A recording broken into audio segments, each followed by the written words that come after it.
জন্য সকলে এখানে অবস্থান করুন।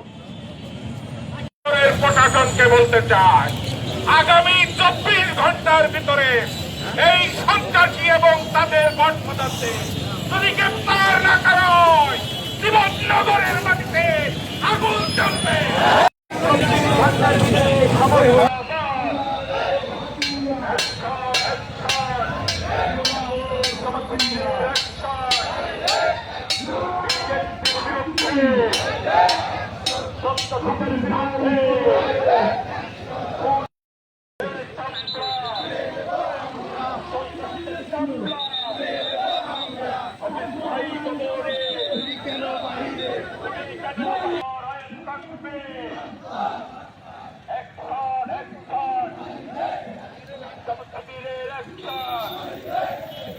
সন্ত্রাসীদের বিরুদ্ধে, খুনিদের বিরুদ্ধে